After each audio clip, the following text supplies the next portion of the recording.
Hello everyone, a very warm good afternoon to all the lovely students of CLAT Pro 2026 batch and Achievers 2026 batch. I'm Advocate Mansi Jain. Legal reasoning की आज की class में आप सभी बच्चों का बहुत स्वागत है और आज की क्लास में हम जो टॉपिक कवर करने वाले हैं that is about joint liability offences and sexual offences. Hi Ishant, happy Holi. Hi Diksha, Treha, Nirupama, Sapna, Dhruv, Shatabdi, Ritvik, Neha, Aditi, Simran, Anas, Anand, Shivraj, Prince, Sushmita, Prachi, Anvesha, Tamanna, Swati, Saurabh, Ravneet, Ambalika, Gaurvit, Anand, Anjali, M, Megha, Shambhavi, Pranali, Gyanu, Atish, Shweta, Ritwik, Samriddhi. very a lot of students are there. Hello everyone, I hope you are doing fine and happy Holi to all the lovely students. इस बार वाली होली आप लोगों के लिए बहुत सारे life में colours लेके आए, बहुत सारे ब्यूटीफुल कलर्स लेके आए, बहुत सारा खुश हो जाओ आप लोग. और please have a safe Holi खेलना, अच्छी वाली होली खेलना, गंदी वाली होली खेलने की कोई जरूरत नहीं है, कोई फायदा नहीं है यार. लॉजिकली भी सोचो. अगेन तो इतना पहले 1 घंटा रंग लगाओ, उसके बाद उसको हफ्ता हफ्ता साफ करते रहो, स्किन पे rash and all that. So have a safe and good one. Thank you. Hello खुशी, तनिष्का, धृति, हेलो एवरीवन. हाँ जी, तो ठीक है. हाय प्रीति, हेलो जी. हाय स्नेहा, एडवोकेट आदर्श.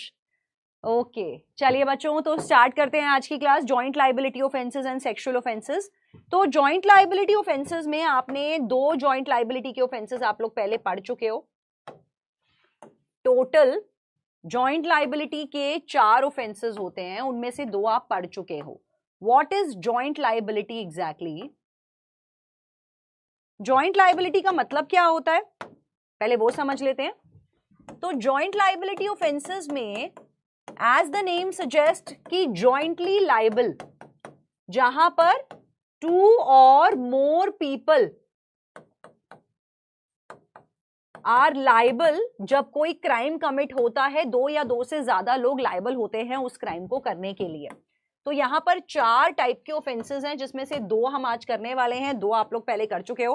कौन बताने वाला है सबसे पहले वो कौन से 2 ऑफेंसेस हैं जो हम कर चुके हैं जॉइंट लाइबिलिटी में, जिसमें 2 लोगों को सजा मिलती है एक ही क्राइम को करने की? कौन बताएगा सबसे पहले? प्रिया का आंसर सही है, क्रिमिनल कॉन्स्पिरेसी. वेरी गुड प्रिया, बहुत अमेजिंग. और कौन बताने वाला है? क्रिमिनल कॉन्स्पिरेसी कर चुके हैं, एक और कर चुके हैं. हिंट दे देती हूँ, क्रिमिनल कॉन्स्पिरेसी के साथ ही किया था. सो लेट अस सी कौन बताएगा सबसे पहले. ऐसे तो सारे क्राइम, अबेटमेंट, प्रिया ने ही अगेन आंसर बताया. अबेटमेंट, रॉबरी भी ऐसे तो लोग मिलके कर सकते हैं, मर्डर भी मिलके कर सकते हैं, लेकिन हम बात कर रहे हैं ऐसे ऑफेंस की जिसमें 2 या 2 से ज्यादा लोगों को लाइबल ठहराया जाता है एक्स क्राइम के लिए. X crime, abetment of X, criminal conspiracy of X. मतलब abetment of murder, criminal conspiracy of murder, abetment of robbery, criminal conspiracy of robbery. तो अबेटमेंट और क्रिमिनल कॉन्स्पिरेसी यहां पर आंसर्स में जाएगा. Very good. We already have done abetment, we already have done criminal conspiracy.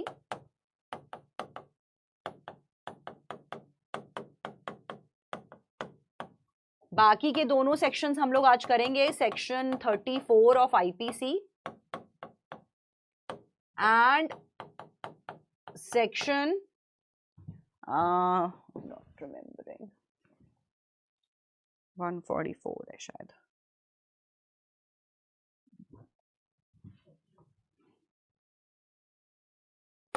Section 190 of Bharatiya Nyaya Sanhita and section 149 of IPC. And इसका है section 3 sub clause 5 of Bharatiya Nyaya संहिता. इन दोनों के नाम क्या क्या हैं? कॉमन इंटेंशन, और इसको कहते हैं कॉमन ऑब्जेक्ट, जो हम लोग अभी ये दोनों ऑफेंसेस आज की क्लास में पढ़ने वाले हैं. Common intention and common object, 2 हम लोग ऑलरेडी पहले कवर कर चुके हैं. सो जैसा कि आपके सामने ये लिखा है, जॉइंट एंड कंस्ट्रक्टिव लायबिलिटी में ये चारों सेक्शंस हैं. तो आइए समझ लेते हैं सबसे पहले सेक्शन 34 को. So write down the pointers. Section 34 को सबसे पहले समझ लेते हैं, जिसका नाम है कॉमन इंटेंशन. पॉइंटर्स लिख लीजिए, उसके बाद मैं समझाना स्टार्ट करती हूं.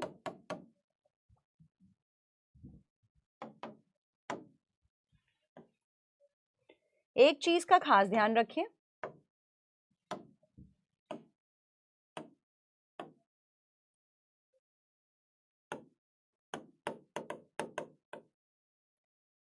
No offense in itself.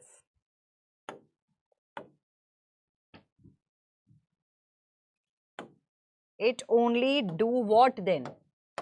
It provides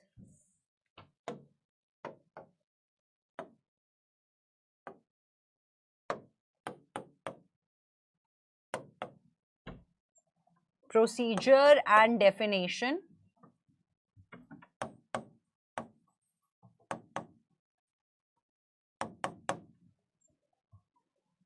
किस चीज का? When two or more people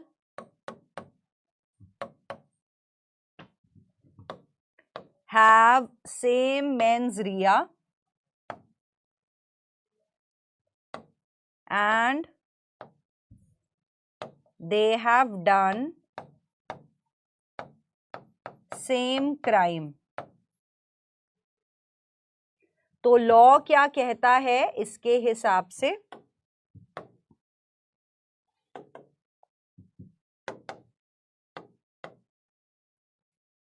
सबको मिलेगी सेम पनिशमेंट.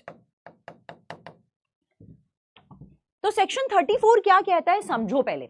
सेक्शन 34 अपने आप में कॉमन इंटेंशन, जैसे आपने अभी तक जितने भी ऑफेंसेस पढ़े हैं, मर्डर अपने आप में एक जुर्म होता है, रॉबरी अपने आप में जुर्म होता है, एक्सटॉर्शन जुर्म होता है, क्रिमिनल कॉन्स्पिरेसी जुर्म होता है, जुर्म आपने बहुत सारे पढ़ लिए हैं. तो ये कॉमन इंटेंशन ये कहता है कि ये अपने आप में कोई जुर्म नहीं है. आप ये नहीं कह सकते यार उस इंसान ने सेक्शन 34 कमिट कर दिया यार, जैसे आप बोल सकते हो यार उसने मर्डर कमिट कर दिया. तो अपने आप में 34 कोई ऑफेंस नहीं है. ये सिर्फ डेफिनेशन प्रोवाइड करता है.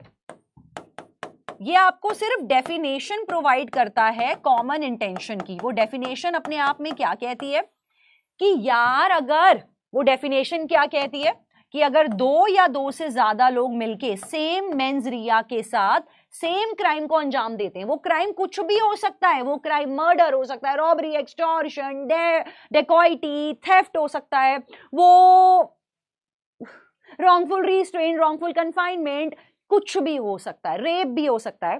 तो अगर ऐसे सेम मेंस रिया के साथ सेम क्राइम को अंजाम देते हैं तो लॉ कहता है बेटा सबको बराबर की पनिशमेंट मिलेगी. इसका एग्जाम्पल आ रहा है अब आपके सामने. प्रायर मीटिंग ऑफ माइंड्स बहुत जरूरी होता है. तो लॉ कहता है, डेफिनेशन कहता है कि इन सबको सेम सजा मिलेगी. इस बात पे चलो एक सवाल आपके स्क्रीन पर दे देती हूं मैं.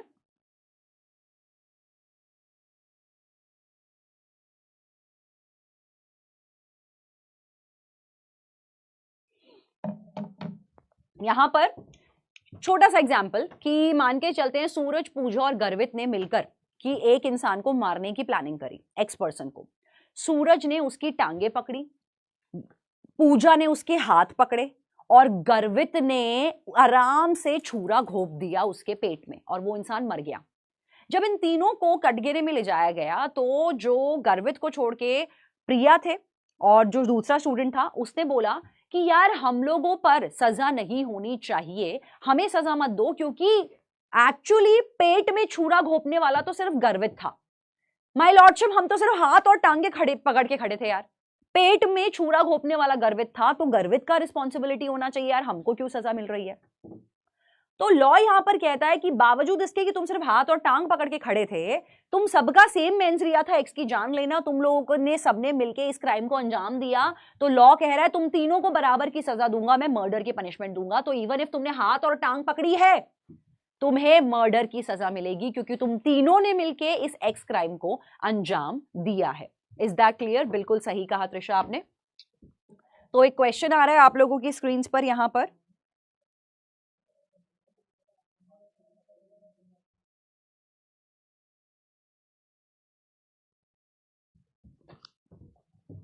स्क्रीन पे आपके सवाल आ रहा है. 3 बच्चों के नाम ले लेते हैं, अंजलि, प्रिया एंड चांदनी.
तो अंजलि, प्रिया और चांदनी ने मिलकर एक एक घर पे रॉबरी करी। जब वो भागने लगे तो ए ने प्रिया को पकड़ लिया। सी और चांदनी और अंजलि भागते रहे भागते रहे। अब प्रिया को लगा मुझसे आगे निकल गए हैं चांदनी और अंजलि, तो उसने प्रिया ने ए की जान ले ली। ए की मृत्यु के लिए कौन रिस्पॉन्सिबल है? Adding a quick pole.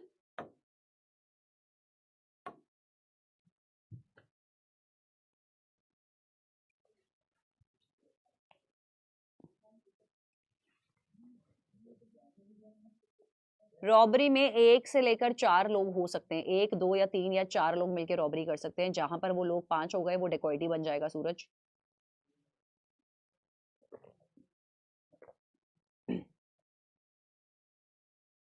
Culpable homicide not amounting to murder and culpable homicide amounting to murder के लिए रूबी आपको लेक्चर पूरा देखना पड़ेगा, last lecture. It's a very lengthy topic, सिर्फ एक लाइन में नहीं समझा पाऊंगी मैं। एक लाइन में समझना है तो बस ये है कि मर्डर इंटेंशनली किया जाता है, कल्पेबल होमिसाइड विदाउट इंटेंशन होता है, नॉलेज होती है वहां पे और लाइकलीहुड होता है। नहीं, कभी चित्तौड़गढ़ फोर्ट तो नहीं हुआ ना।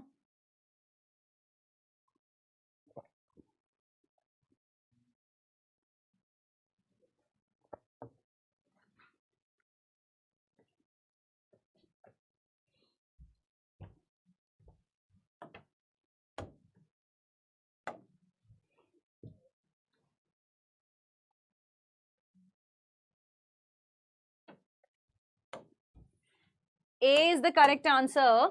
और सही वाले बच्चे जिनके आंसर्स हैं वो ये हैं, टॉप 10 बच्चे, नारायण, आदित्य, आयुष, प्रत्युष, स्नेहा, शिवम, नैतिक, Suhani, Yogesh, Astitva and Madhavi. These are the students in the top ranking. बहुत बढ़िया। 72% बच्चों का आंसर बिल्कुल ठीक है, 24% को लगा ऑल ऑफ देम गलत हो गया आंसर। बता देती हूँ क्यों। प्रिया इज रिस्पॉन्सिबल, क्योंकि 75% बच्चों ने बिल्कुल सही सोचा कि जो कॉमन मेंस रिया था वो रॉबरी का था। कॉमन जो मेंस रिया था, तीनों का जो मेंस रिया था वो था कि आप बहन मिलकर लूटेंगे किसी को।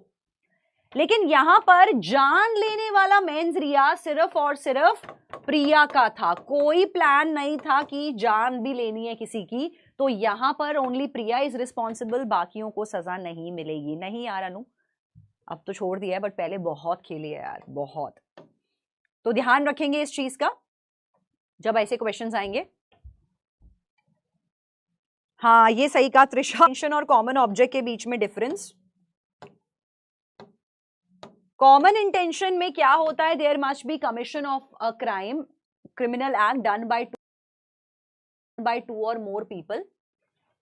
यहां पर होना चाहिए कॉमन इंटेंशन, सबका सेम मेंस रिया होना चाहिए, सबका एक्टिव पार्टिसिपेशन होना चाहिए। मेयर प्रेजेंस सिर्फ क्राइम में सफिशिएंट नहीं है, सबका एक्टिव पार्टिसिपेशन चाहिए। एक बार इसके ऊपर हम लोग लिख लेते हैं, आइए फटाफट से लिख लेते हैं पॉइंटर्स को।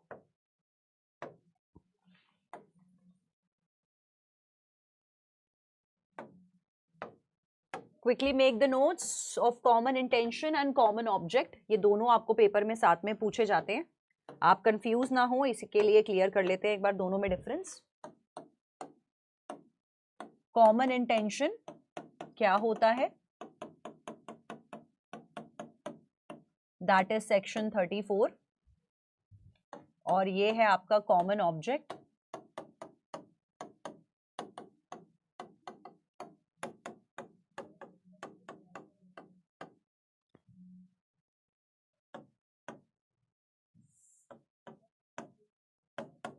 Section 149। Let's quickly right down the pointers, फिर मैं एक्सप्लेन करना स्टार्ट कर देती हूं।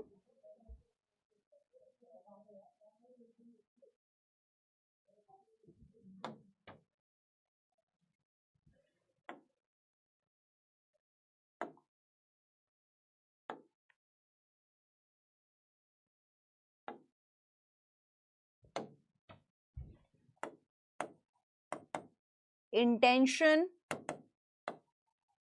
members, participation, plan।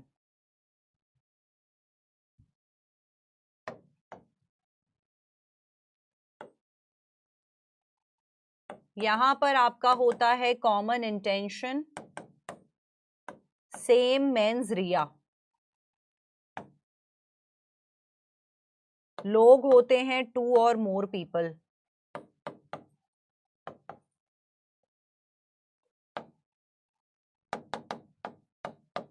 Active participation is must.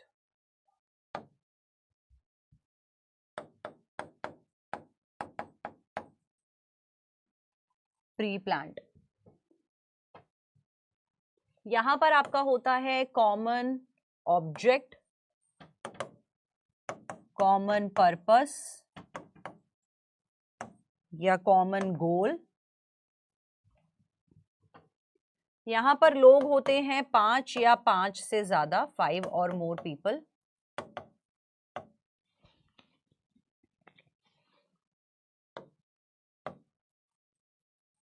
No active participation is necessary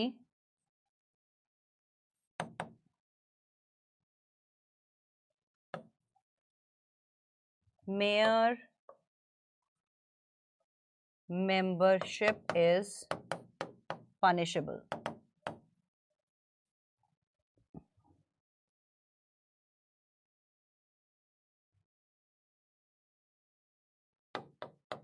ये प्री प्लान भी हो सकता है और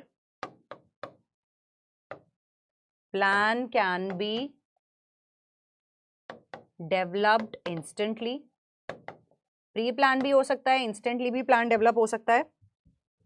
और एक लास्ट पॉइंट है पनिशमेंट का।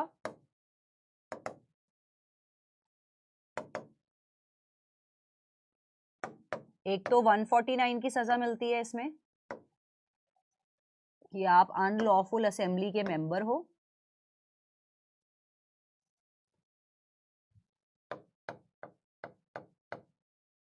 प्लस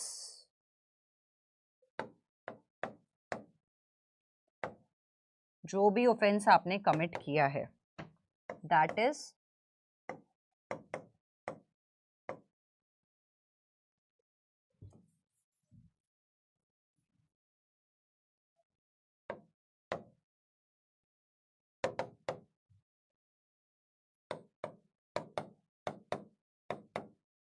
स्वादानुसार।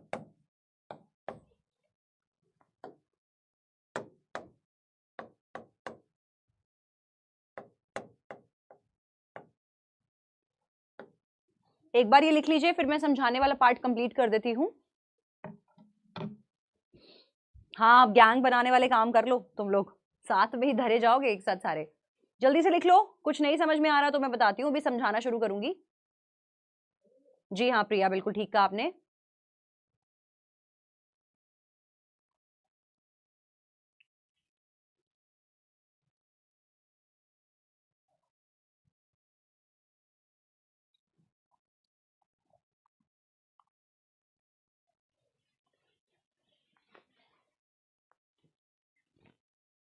सबका हो गया? थम्स अप दे दो प्लीज।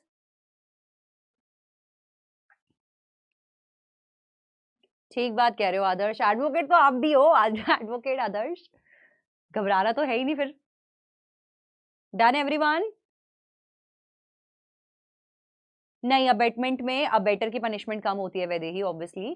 जिसने क्राइम कमिट करा है उसको ज्यादा पनिशमेंट मिलेगी, जिसने अबेट करा है क्राइम उसको थोड़ी कम सजा मिलती है। वर्षा, आपके पास विद इन अ वीक पहुंच जाना चाहिए बेटा, डिस्पैच हो चुके हैं यहाँ से ऑर्डर्स बुक्स के सब लोगों के। ठीक है, चलो समझाना स्टार्ट करते हैं। तो क्या है कॉमन इंटेंशन सेक्शन 34? ये तो तुम्हें पता चल गया कि ये सिर्फ डेफिनेशंस हैं। ठीक है, डेफिनेशन वाला लॉ है जो कहता है कि 2 या 2 से ज्यादा लोग मिलकर अगर सेम क्राइम को अंजाम देंगे, उनका सेम मेंजरिया होगा, तो उन सबको सेम सजा मिलेगी। जो भी क्राइम उन्होंने किया है, जो भी क्राइम, ये अपने आप में ये अपने आप में कोई क्राइम नहीं है। सेक्शन 34 अपने आप में कोई क्राइम नहीं है, लेकिन सेक्शन 34 एक डेफिनेशन देता है कि कोई भी एक्स क्राइम तुम 2 या 2 से ज्यादा लोग मिलके साथ में करोगे तो तुम सबको बराबर की सेम पनिशमेंट देंगे। यहां पर सब मेंबर्स का एक्टिव पार्टिसिपेशन होना बहुत जरूरी है। मतलब नाटक में सबको अपनी भूमिकाएं पता होनी चाहिए कि भाई एक काम करियो, हमें क्या करना है भाई, हम लोग ना चारों लोगों को ना मिलके ना यार उसका ना घर लूटना है। तो एक काम करियो, तू गाड़ी लेके पहुंचियो। ठीक है भाई, मैं गाड़ी लेके पहुंच जाऊंगा। अच्छा एक काम करियो भाई, तेरे को खंजर वंजर लेके आना है और तूने ना उसका गला काटना है। ठीक है भाई, ओके। उसके बाद फिर वो बोल रहा है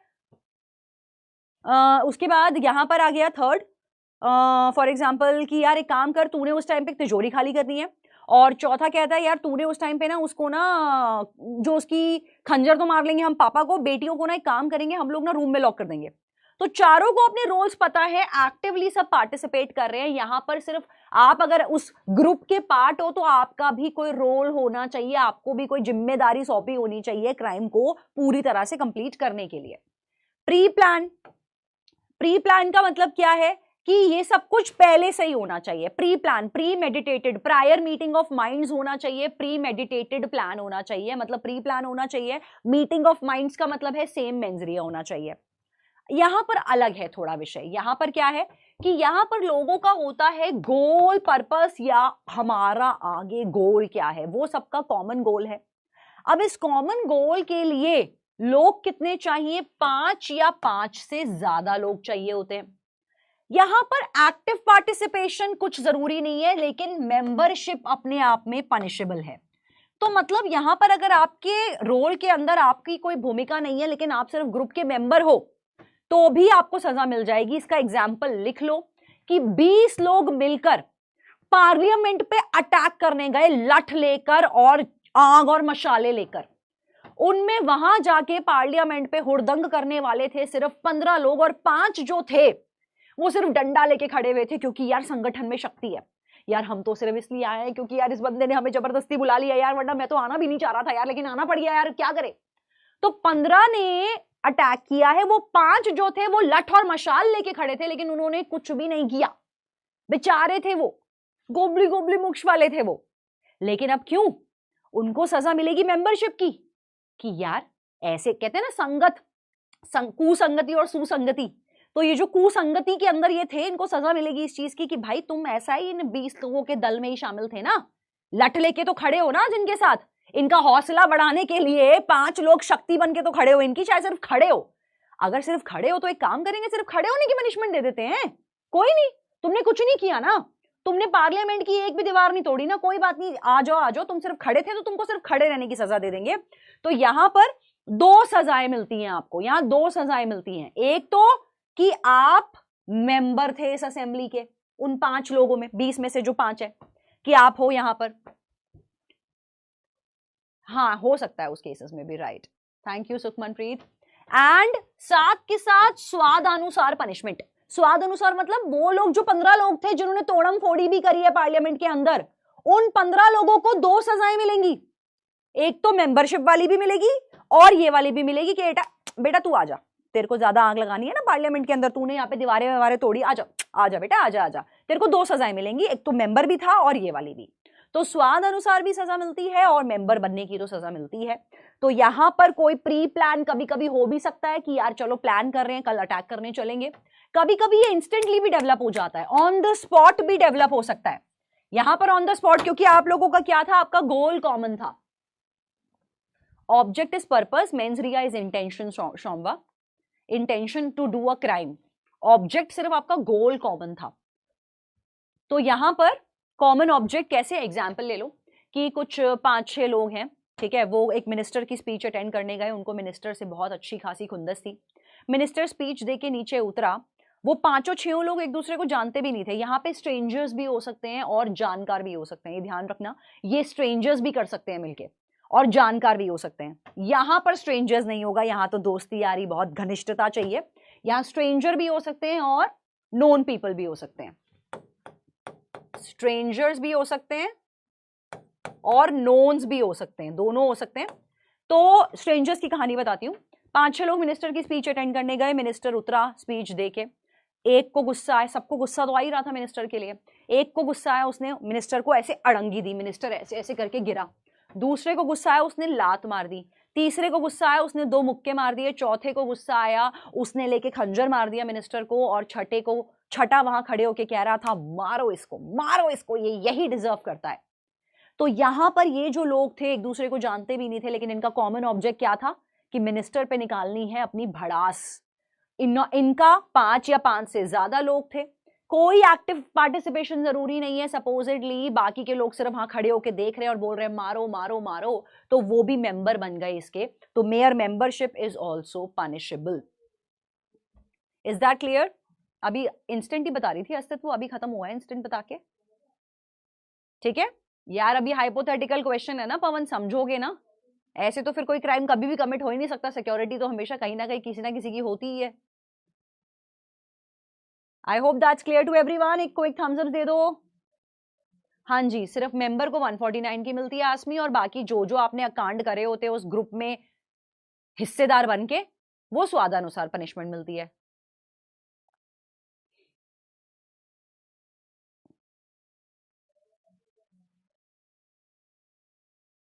कॉमन इंटेंशन की अपने आप में कोई पनिशमेंट नहीं है प्रियानी, मैंने बताया कॉमन इंटेंशन सिर्फ और सिर्फ डेफिनेशन प्रोवाइड करता है कि तुम सबने मिलके एक्स क्राइम किया है, उस क्राइम के लिए अब सबको एक बराबर सजा मिलेगी, ठीक है।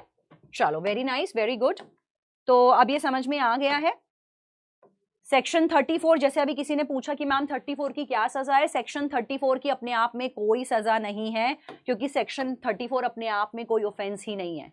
कॉमन इंटेंशन डिफाइन करता है, ये कहता है कि प्रायर मीटिंग ऑफ माइंड्स होना चाहिए, लोगों की कॉमन इंटेंशन होनी चाहिए। जब 2 या 2 से ज्यादा लोग हों, पार्टिसिपेशन इसका एक क्रूशियल एस्पेक्ट है, एक्टिव पार्टिसिपेशन। कॉमन ऑब्जेक्ट की बात करें तो ये बन जाता है आपका अनलॉफुल असेंबली के अंदर, कि आपकी असेंबली अनलॉफुल थी, आपका ग्रुप जो था वो कुसंगति वाला था। यहां पर one of the 5 ingredients defined object होना चाहिए। यहां पर जरूरी नहीं है without prior meeting of minds भी हो जाता है, इंस्टेंटली भी आप डेवलप कर सकते हो, इंस्टेंट भी हो सकता है, प्री प्लान भी हो सकता है। जहां पर लोग होने चाहिए 5 या 5 से ज्यादा, कोई एक्टिव पार्टिसिपेशन भी रिक्वायर्ड नहीं होता यहां पर। हाँ जी, कॉमन ऑब्जेक्ट में अनलॉफुल असेंबली की पनिशमेंट मिलती है चितांशी, ठीक है। सबको क्लियर हो गया यहां तक? आईपीसी लॉ अब तो चेंज हो चुका है, अब तो बीएनएस के हिसाब से आदित्य सजा मिलती है।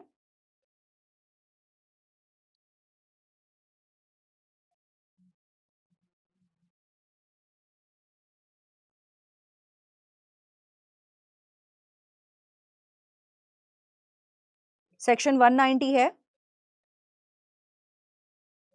बीएनएस का, जिसमें इसकी सजा लिखी है। क्रिस्टल क्लियर हो गया प्रियानी, बहुत बढ़िया। चलो, तो एक सवाल आ गया आप लोगों के स्क्रीन्स पर।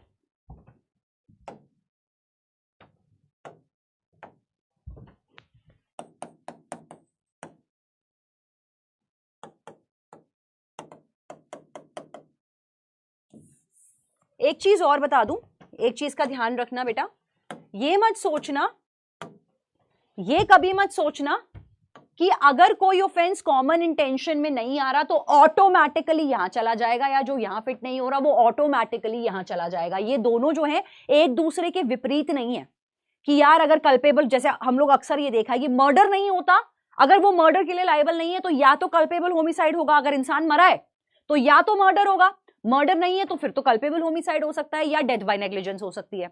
लेकिन यहां ऐसा नहीं होता कि अगर कोई क्राइम हुआ है तो या तो वो कॉमन इंटेंशन वाला है या फिर वो कॉमन ऑब्जेक्ट वाला है, ऐसा जरूरी नहीं होता कि ये दोनों एक दूसरे के विपरीत है। आपको सिर्फ दोनों को अप्लाई करने के लिए दोनों के इंडिविजुअल इंग्रेडिएंट्स देखने हैं कि 34 लग रहा है कि नहीं लग रहा है, आपको ये इंग्रेडिएंट्स चेक करने हैं, ये लग रहा है कि नहीं लग रहा है, आपको ये इंग्रेडिएंट्स चेक करने हैं। ये मत सोचना कि ऑटोमेटिकली अगर यहां नहीं है तो यहां है, यहां नहीं है तो यहां है, ये गलती मत करना। ये इसलिए बोल रही हूं क्योंकि ऐसा पैसेज में सवाल आने वाला है।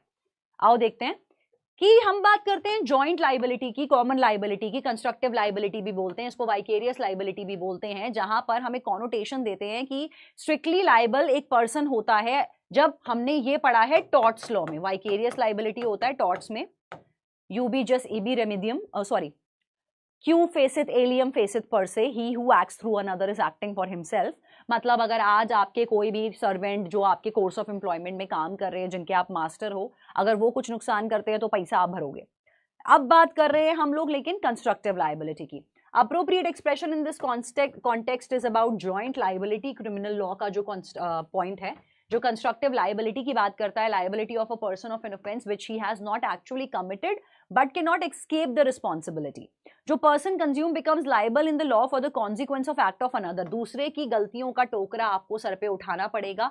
ये वही बात हो रही है जब 20 लोग गए थे पार्लियामेंट पे और 5 बेचारे बकासूर थे, despite the fact that he has not done it himself. Act जो कमिट की गई है by another person will be attributed to accused also if वो accused is in the furtherance of common intention falling under 34। तो अगर common intention रही है, वही सेम चीज है कि दो लोग किसी के घर पर अगर रॉबरी करने गए थे और गन लेके रॉबरी करने गए थे और वहां पर रॉबरी करते करते एक इंसान ने ओनर की जान ले ली, तो जान लेने के लिए दोनों रिस्पॉन्सिबल हैं। क्यों? क्योंकि गन लेके तुम रॉबरी करने गए थे, तो गन लेके गए थे तो मतलब शूटिंग का पूरा पूरा चांस था, तो उस केस में दोनों रिस्पॉन्सिबल होंगे मर्डर के लिए। सेक्शन 149 कहता है कॉमन ऑब्जेक्ट, तो सेक्शन 149 बताता है द प्रिंसिपल ऑफ वाइकेरियस और कंस्ट्रक्टिव लायबिलिटी, जो कि ऑल मेंबर्स पर लगता है जब एक असेंबली अनलॉफुल होती है। एक असेंबली अनलॉफुल कब होती है? जब 5 या 5 से ज्यादा लोग होते हैं और एक कॉमन ऑब्जेक्ट के लिए वो अपने क्राइम को आगे परस्यू करते हैं। Assembly knew it such an offence was likely to be committed. First limb of section 149 कहता है कि एक ऑफेंस आपने कमिट किया है, एक ऑफेंस आप लोगों ने मिलकर बनाया है by a member of an unlawful assembly, जहां पर किस लिए किया आपने?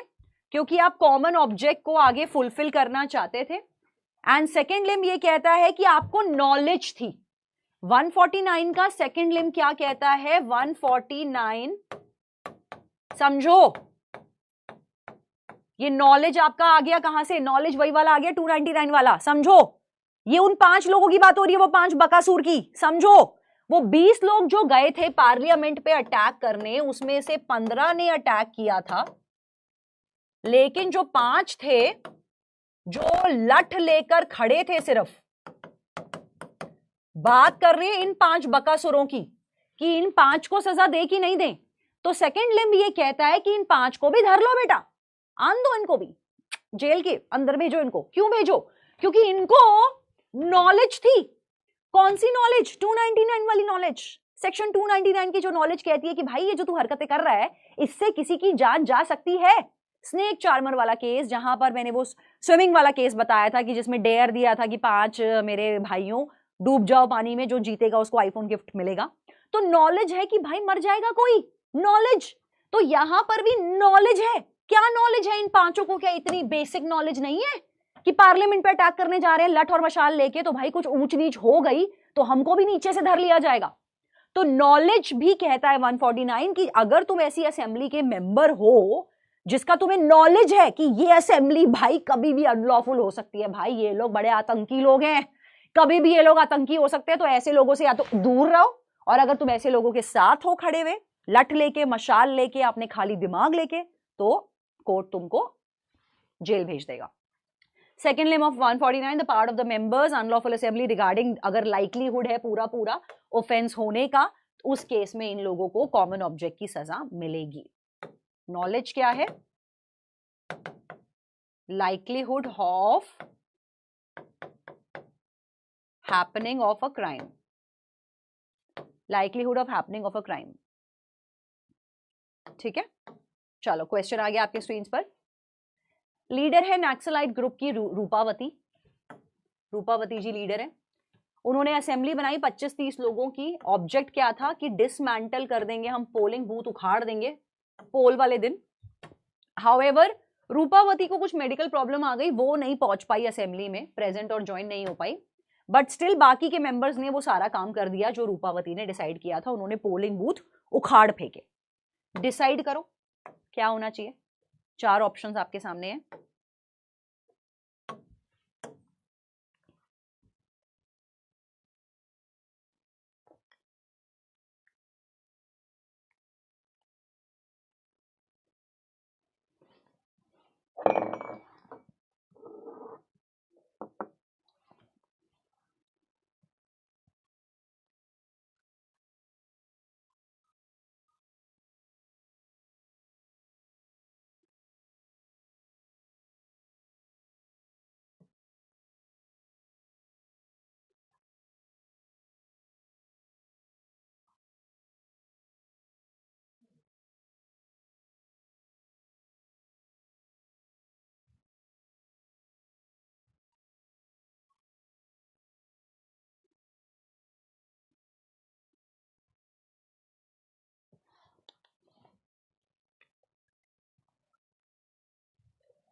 Happy birthday in advance Pranshu, may God bless you, may you wish everything on your birthday, और वो सब कुछ आपको जरूर मिले. Many many wishes to you in advance Pranshu. Okay जी, आंसर है सी. और सही आंसर पकड़ने वाले हैं 50% बच्चे. जिनके आंसर सही हैं वो हैं ये: Vanshika, Madhavi, Yashraj, Kanwal, Sneha, Amit, Pooja, Madhav, Prachi, Ishant. Very good. C is the correct answer. ये दोनों ही घटिया आंसर है, बिल्कुल बकवास कह रहे. Rupavati not liable. ऐसे कैसे not liable? Rupavati not liable. Mastermind है भाई वो, सब कुछ उसने किया है, सिर्फ छुट्टी मार ली उस दिन. तो रूपावती को नॉलेज है ना कि ये जो मैंने अपने भक्तों को सिखाया है वो क्राइम कमिट कर देंगे, नॉलेज है उसको.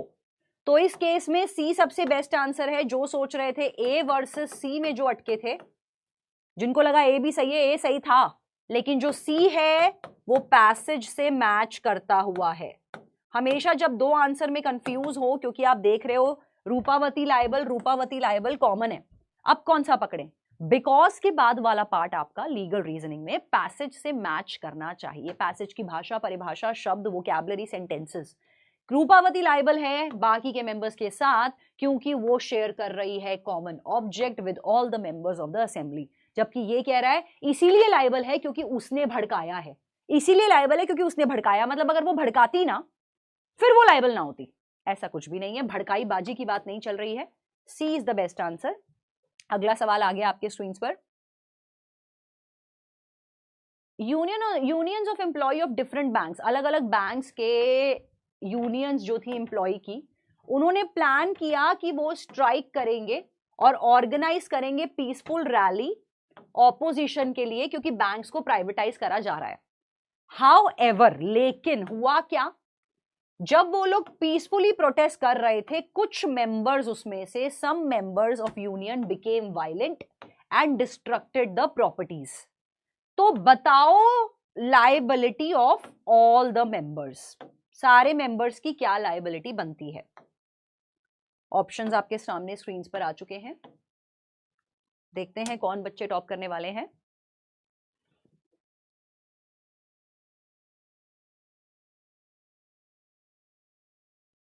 गर्वित, उसमें करेक्ट आंसर सी ही है. Rupavati has to be liable as per 149. Mayor membership is punishable, Garvit, right? And she was the member of the group because she abetted other people to do the crime. Number 2, she had the knowledge of the crime. तो mayor membership is punishable, right, Garvit? तो कहां से B answer सही पकड़ रहे हो आप?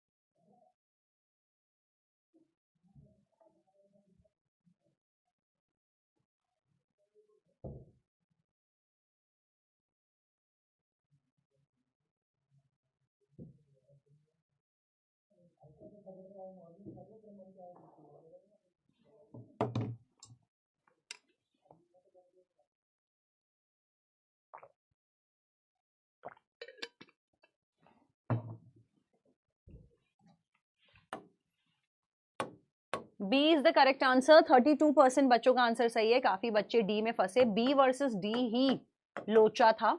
जिन्होंने सवाल ढंग से पढ़ा उनका आंसर सही गया. और जो टॉप 10 बच्चे हैं वो हैं Vanshika, Kanwal, Sneha, Madhav, Mahima, Adarsh, Sukanya, Pratyush, Kashyap and Tamanna. Very good. B is the correct answer. D is incorrect. समझो क्या गलती हुई है. और जिनको लगा कि all the members are not liable, all the members are liable, A और सी पकड़ने वाले बच्चे, all the members are liable, बेटा नहीं समझो क्यों गलत हुआ है ये. आपको दो चीजें बताती हूं.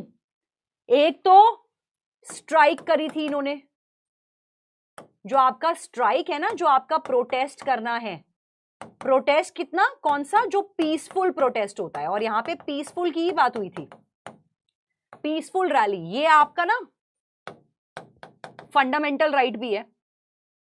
तो ऐसा नहीं है कि आपको प्रोटेस्ट करना अलाउड नहीं है, बिल्कुल है, आपको फंडामेंटल राइट है. आपका आर्टिकल 19 में लिखा है फ्रीडम टू प्रोटेस्ट. तो फ्रीडम का प्रोटेस्ट करने का हक है, पीसफुल रैली करने का हक सबको है, स्ट्राइक करने का है, और पीसफुल थी, स्ट्राइक थी, पीसफुल थी, शांति प्रिय था।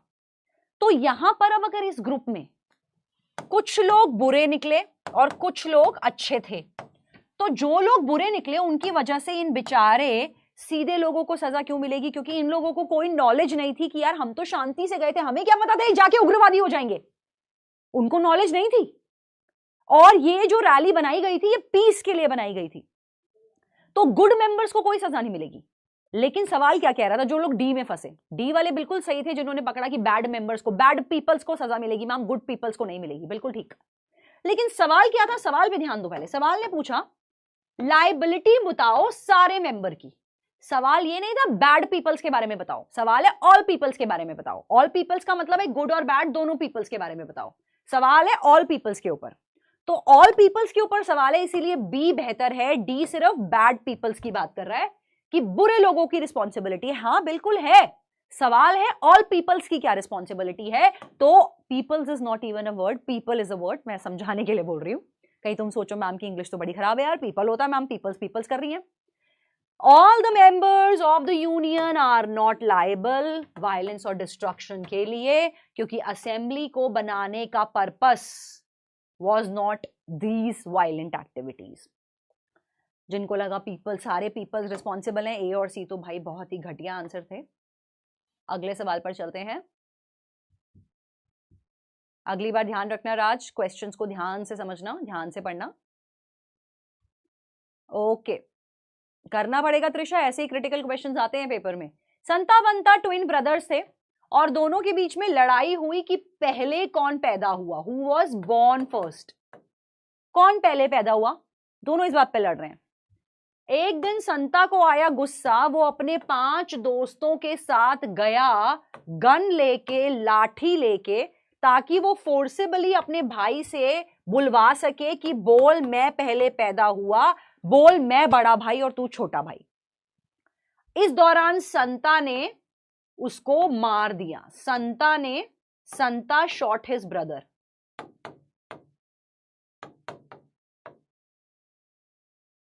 तो डिसाइड करो क्या होना चाहिए। 4 ऑप्शंस आपके सामने हैं।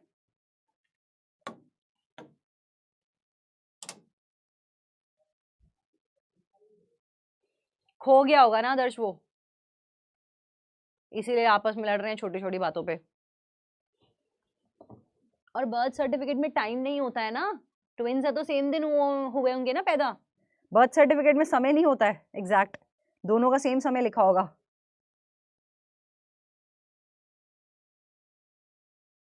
कुंडली में लिखा होता है बर्थ का टाइम।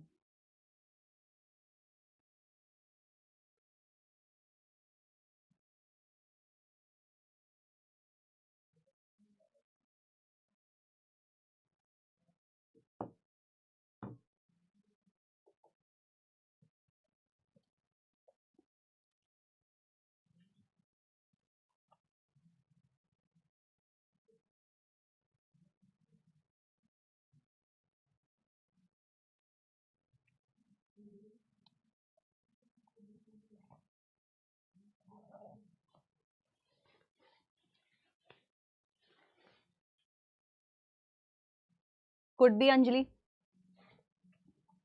आर्यन वेरी बैड यार, ऐसे पता होने के बावजूद ऐसे गलत आंसर्स होंगे तो कैसे चलेगा काम। B is the correct answer. 70% बच्चों का आंसर बिल्कुल ठीक है और टॉपर हैं ये बच्चे, बहुत बढ़िया। B is the correct answer, क्योंकि ये जो संता के भाई बंधु थे, संता के साथ जो 5 दोस्त गए थे, उनको भी दोस्ती में फंसना पड़ेगा। मर्डर का सेक्शन लगेगा अंडर सेक्शन 302 और वो उनको 149 के साथ सजा मिलेगी, क्योंकि उन सबका कॉमन ऑब्जेक्ट था कि आज बंता को नहीं छोड़ेंगे। क्यों दोस्त लोग क्यों फंसे बेचारे? क्योंकि गोली मारने वाला तो संता था। दोस्त लोग क्यों फंसे? दोस्त लोग इसलिए फंसे क्योंकि वो लड़ने गए थे, नंबर 1। नंबर 2, गन और लाठी लेके तुम किसी को मनवाने जा रहे हो, तो दोस्तों को ये नॉलेज होनी बनती है कि भाई अपना संता भाई ना भाई सटकेला है, भाई गोली वोली चला देगा, इसको गुस्सा गुस्सा आया तो या लठवठ से मार के सर फाड़ सकता है। या तो तुम निहत्थे गए होते, बिना किसी वेपन के गए होते मनवाने के लिए, तब दोस्तों की रिस्पॉन्सिबिलिटी नहीं होती, तब दोस्तों को नहीं पता होता कि संता जी ऐसे निकलेंगे यार, लेकिन अब ऐसे जा रहे हैं दोस्त लोग, तो दोस्त लोगों को तो फंसना पड़ेगा ना, तो फंस गए दोस्त लोग, बी में गए। जिनको लगा दोस्तों की कोई गलती नहीं है, सिर्फ संता जी की गलती है, दोस्तों की कोई गलती नहीं है, दोस्तों की और संता की कोई गलती नहीं है, सारे आंसर्स बकवास। अगले सवाल पर चलते हैं। आदित्य, पिछले वाले क्वेश्चन में क्रिमिनल इंटिमिडेशन में अगर आप गन और लाठी लेके जाते हो तो लॉ ये अज्यूम करके चलता है कि गन डिशक्याऊ हो सकती है और लाठी सर को फाड़ सकती है। लॉ ये अज्यूम करके चलता है कि गन लाठी लेके जा रहे हो तो इस्तेमाल हो सकती हैं। अगर इस्तेमाल नहीं करनी थी, इंटिमिडेट ही करना था, तो लेके नहीं जानी चाहिए थी। तो इस केस में अगर ऐसा वो चल जाती है ना, गोली चल जाती है, लठ पड़ जाता है किसी के, तो इंटिमिडेशन नहीं होगा, प्रॉपर सजा मिलेगी।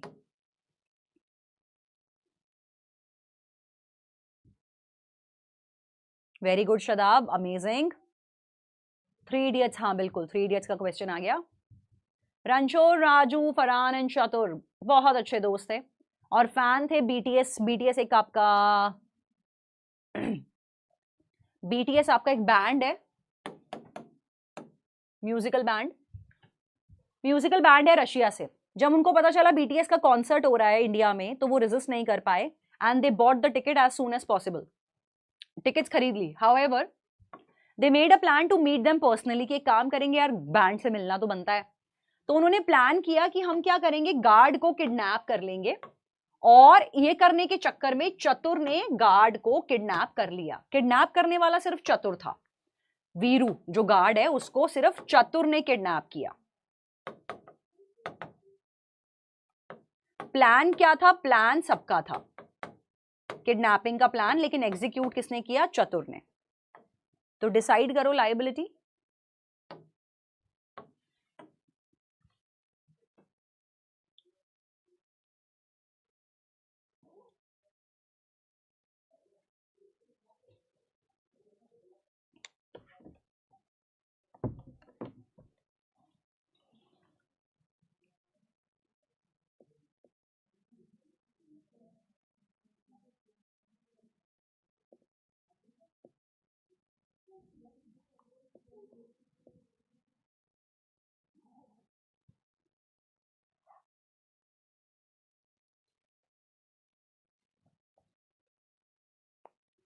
हाँ किडनैपिंग है वो, किडनैप गलती से लिख दिया अनु, टाइपो एरर हो गया होगा।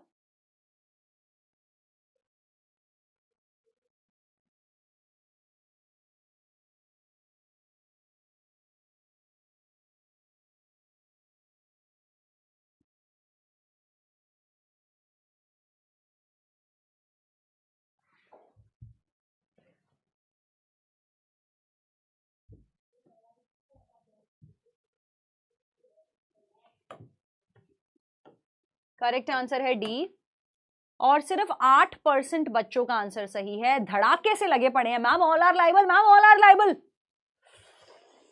आउच। एनीवे 8% स्टूडेंट जिन्होंने बिल्कुल सही दिमाग लगाए हैं वो हैं Kanwal, Kashyap, Ishita, Shambhavi, Vanshika, Amit, Sneha, Madhav, Sukanya and Mahima. Congratulations and celebrations, क्योंकि इन बच्चों को याद था कि 4 लोग 149 के लिए नहीं चाहिए होते हैं, 1 2 3 4, क्योंकि डेफिनेशन ने क्या बोला था? डेफिनेशन ने कहा था, 149 की डेफिनेशन ने क्या कहा था? 5 लोग चाहिए या 5 से ज्यादा चाहिए। 4 लोग पे 149 लग ही नहीं सकता है, तो इस केस में they are not liable for 149, has to be the correct answer. Oh liable ma'am, सब लाइबल मैम, 149 मैम, 149 कहां से 149? सिर्फ चतुर लाइबल है किडनैपिंग के लिए। सवाल 149 के ऊपर पूछा गया है। D has to be correct answer. बिल्कुल सही कहा जिया, यहां पर 34 लग सकता है, लेकिन हमें यहाँ पे एक्टिव पार्टिसिपेशन नहीं दिख रहा है बाकियों का, तो इसलिए हम अभी 34 के लिए भी नहीं बोल सकते हैं। अगले सवाल पर आ जाओ। Group of more than 30 people, 30 लोगों से ज्यादा का ग्रुप है बजरंग दल, जो लाठी, गन और कालिक, कालिक होती है वो जो मुंह काला करने के लिए, उसको लेके लार्ज नंबर पे घूम रहे हैं वैलेंटाइन डे पे पार्क्स में, कि जो भी हमें जोड़ा मिलेगा, जो भी कबूतर कबूतरी का जोड़ा मिलेगा, उनको लेके पेल देंगे कि यार वैलेंटाइन डे मनाओगे। हमारी संस्कृति खराब करोगे तो उन लवर्स को हम पकड़ के धो देंगे, क्योंकि वो इंडियन कल्चर को खराब कर रहे हैं। और इस चक्कर में क्या हुआ, कालीन भैया ने दे के मारा। कालीन भैया beat one of the such person जो बजरंग दल ने पकड़ा इन्वॉल्व इन सच एक्टिविटी, जो था गुड्डू। गुड्डू भैया को पकड़ लिया कालीन भैया ने और दे के पेल दिया who was opposing their ideologies. Guddu को नहीं समझ में आ रहा था इनका फंडा, और गुड्डू इस चक्कर में जब कालीन भैया ने पेला तो गुड्डू मर गया। तो बताओ क्या होगा? 4 ऑप्शंस आपके सामने हैं, क्या होना चाहिए इस बार करेक्ट आंसर? लेट्स सी।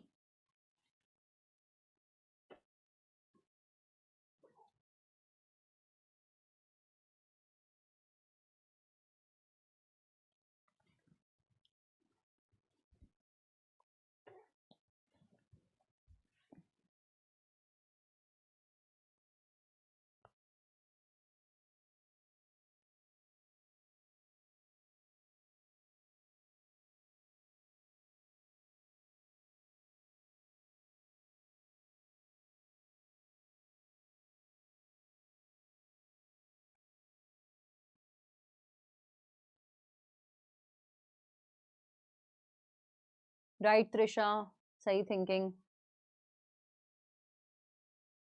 सही सोच रहे हो कवल।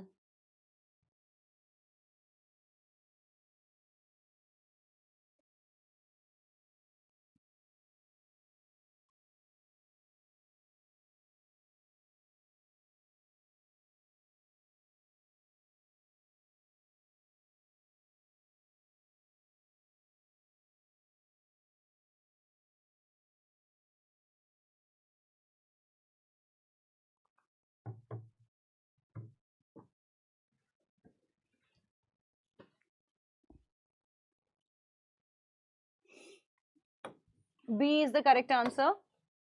55% बच्चों का आंसर ठीक है। बी और डी में सही सोचा, जिन्होंने डी पकड़ लिया उनका भी आंसर ठीक था, लेकिन पैसेज की भाषा के साथ डी अलाय कर रहा था।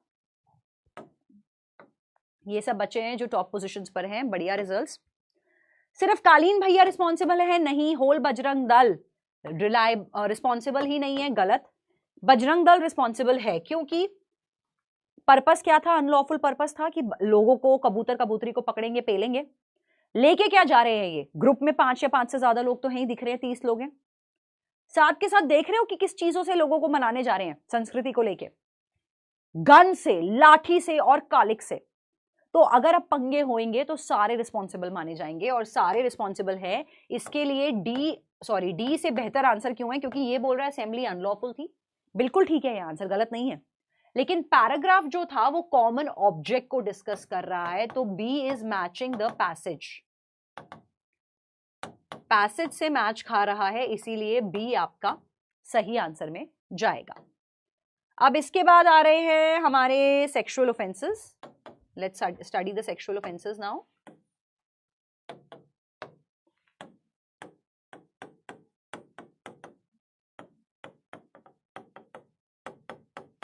कौन कौन से ऑफेंसेस सेक्सुअल ऑफेंसेस की कैटेगरी में जाते हैं? यहां पर सबसे पहले अपने पास आता है rape. So let's discuss that. What is rape exactly? A man is said to commit rape. कब उस इंसान पे रेप के चार्जेस? अब ये ध्यान रखना, ये सिर्फ मैन पे लगता है, विमेन पे रेप का चार्ज नहीं लगा सकते हो, समझो इस बात को। विमेन पे भी लग सकता है, कुछ और लगेगा। अगर विमेन किसी आदमी को मोलेस्ट करती है तो विमेन पे भी लगेगा, कुछ और अभी बताएंगे।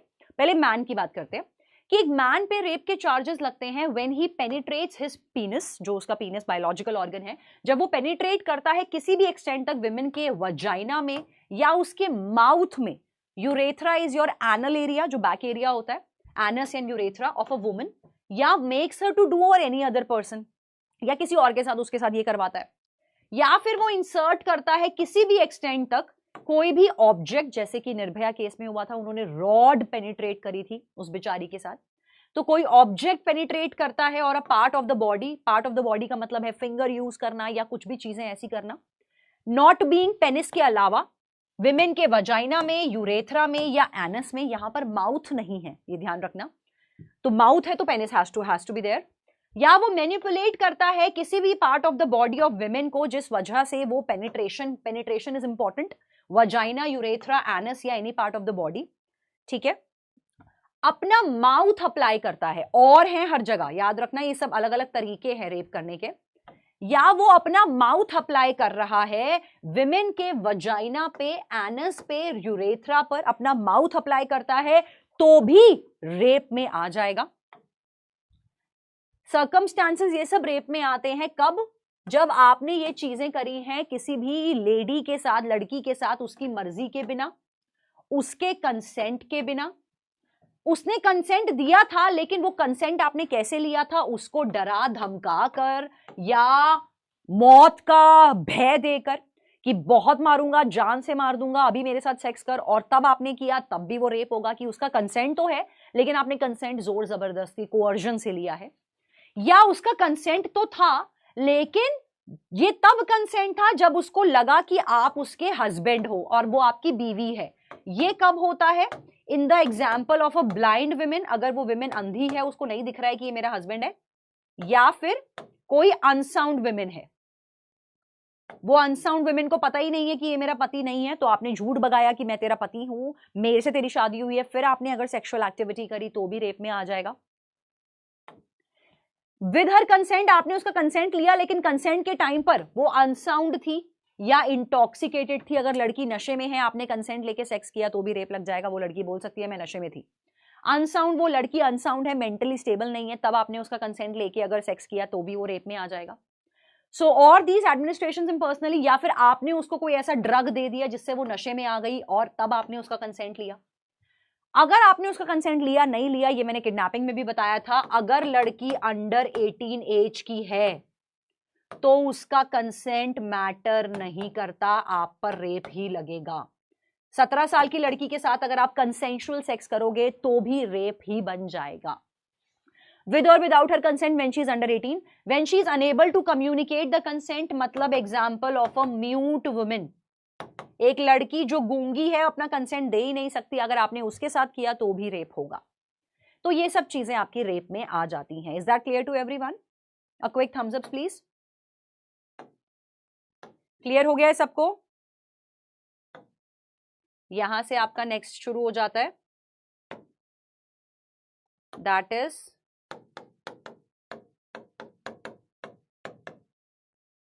असॉल्ट।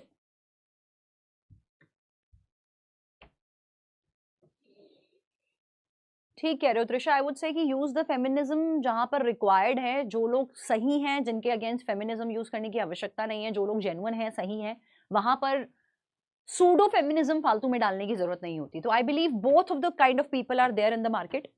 तो जैसे को तैसा वाला बिहेवियर होना चाहिए हमेशा, ठीक है?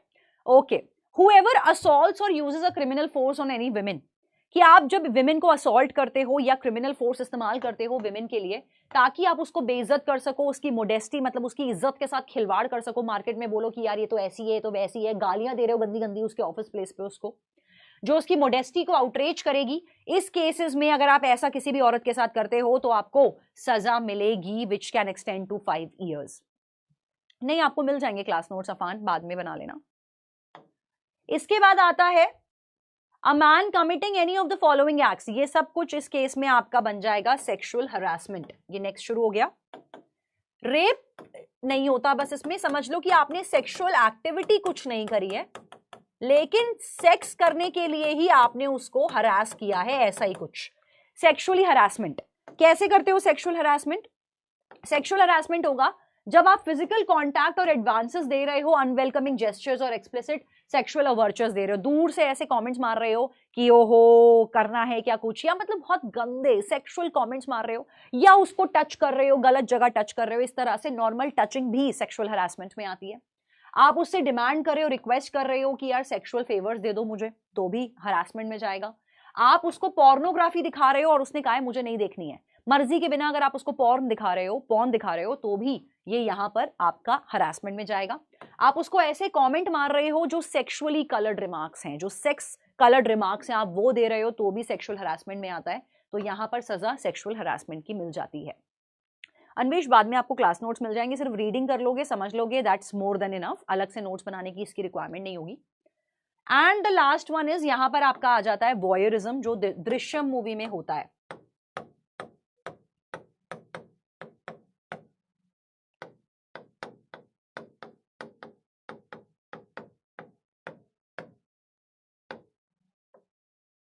दृश्यम मूवी का एग्जाम्पल है वॉयरिज्म का।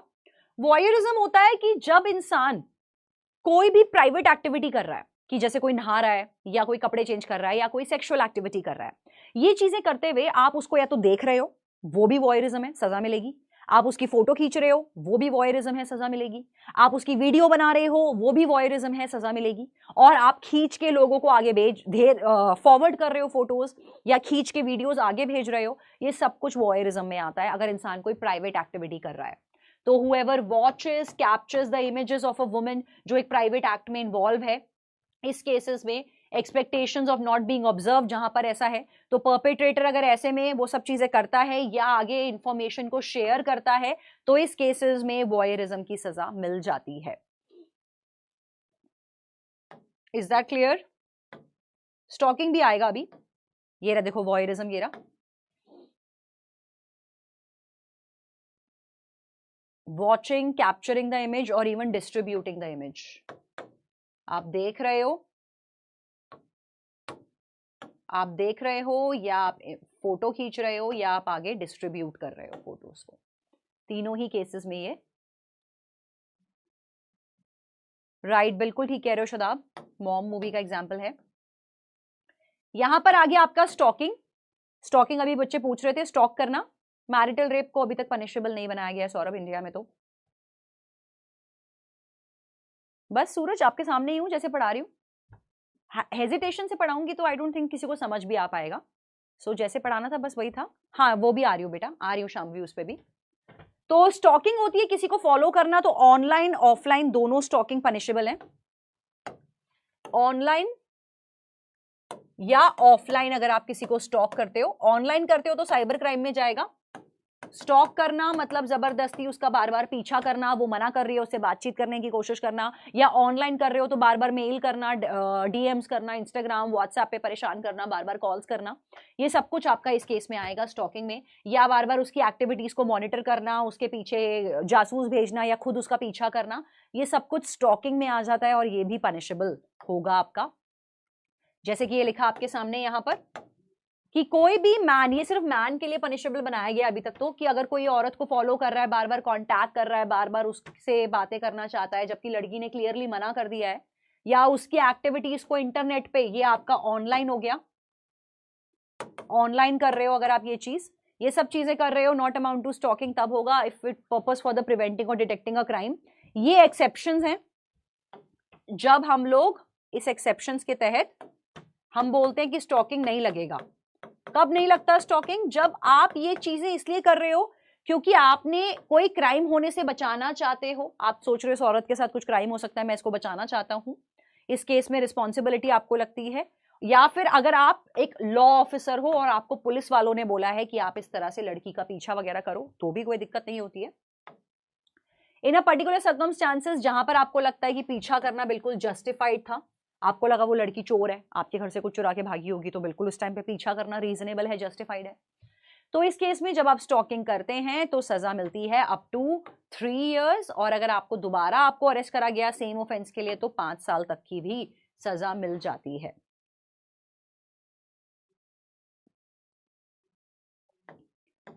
इसके बाद आता है आपका अननेचुरल सेक्सुअल ऑफेंसेस। यहां पर अब LGBTQ को नहीं पनिशेबल बनाया गया।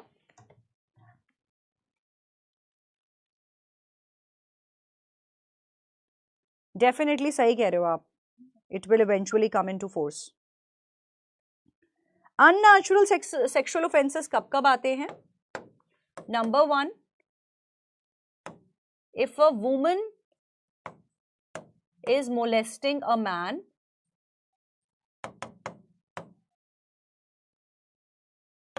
or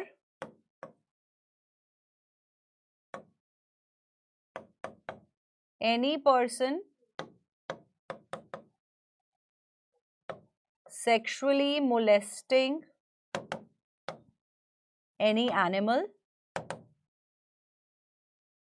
or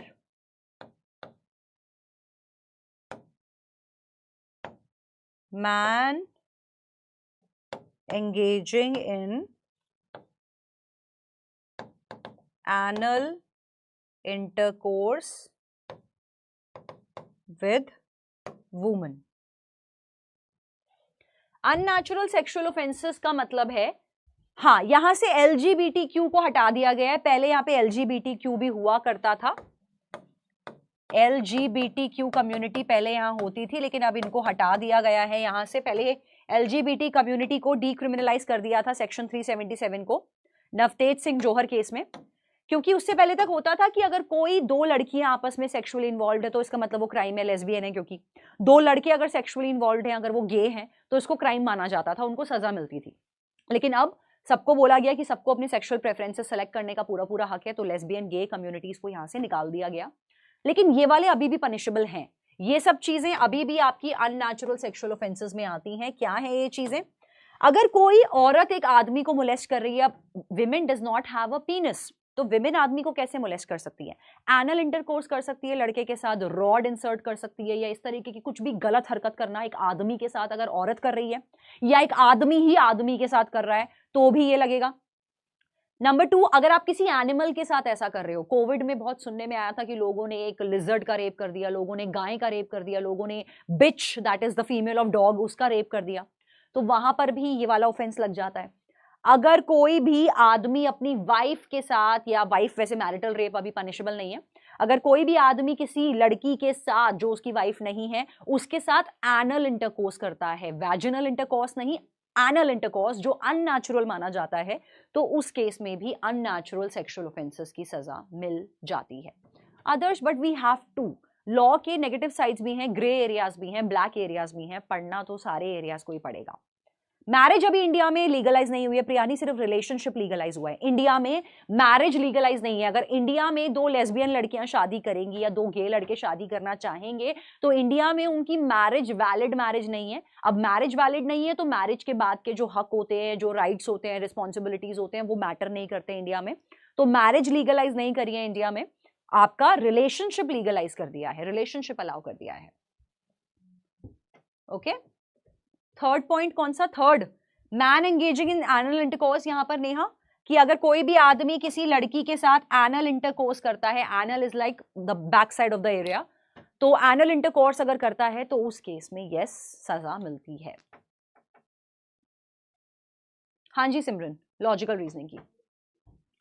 I don't know Sukhman how the people have done it. Anyway, so एक छोटा सा नोटिफिकेशन भी आपको देना था। क्लैट एलिट की एक बुक है, अगर आप लोग लेना चाहें तो this book is sexually coloured remarks. का मतलब होता है अभिषेक सेक्सुअल टॉन्ट्स मारने, जैसे मूवीज में दिखाते नहीं, गुंडे बोलते हैं बहुत ही सुंदर लग रही हो, आज तो कमसिन जवानी लग रही हो, उस टाइप के बदतमीजों वाले कमेंट सेक्सुअल कलर्ड रिमार्क्स में आ जाते हैं। ठीक है, नेक्रोफोबिया कहते हैं उसको, इफ द डेड बॉडी के साथ कोई सेक्स करता है तो वो इंडिया में अलग लॉज हैं उसके, नेक्रोफोबिया के। Okay, so CLAT and elite की बुक है 12 year previous year solve papers. अगर आप चाहें तो ये वाली बुक ले सकते हैं। इसमें OMR भी है, 5 मॉक टेस्ट भी हैं, 3 क्लैट के, 2 एलिट के। So if you want to buy this book, so ये बुक आपको मिल जाएगी Amazon लिंक पे, फ्लिपकार्ट लिंक पे, PW के स्टोर लिंक पर। So if any chance you are interested in buying this book, you can. Oh very good, if you have got it Swati already. चलो leaderboard देख लेते हैं, कौन top कर रहा है आज सबसे ऊपर। नंबर 1 पे है कंवलजीत,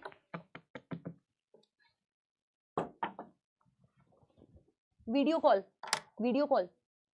नंबर 1 पे है कंवलजीत, नंबर 2 पे कश्यप, थर्ड पर इशिता, फोर्थ पर शांभवी, फिफ्थ पर वंशिका, सिक्स पर अमित, हाँ जी, सेवेंथ पर स्नेहा, एट्थ पर माधव, नाइन्थ पर महिमा एंड 10th पर निकिता। Congratulations to all the lovely lovely students, बहुत ही बढ़िया रिजल्ट्स। डाउट सेक्शन भी देख लेते हैं। ऐसे कोई sexual activity without girl consent लड़की केस करती है तो पनिशमेंट होगी? हाँ जी, अगर लड़की की 18 से नीचे उम्र है विशाल, तो लड़की लड़के पे रेप का चार्ज लगा सकती है। स्टॉकिंग में जा सकता है विशाल, बिल्कुल। प्रूफ तो हर एविडेंस के चाहिए, हर क्राइम के एविडेंस चाहिए विरल, बिना एविडेंस के कैसे किसी को सजा दे सकते हो?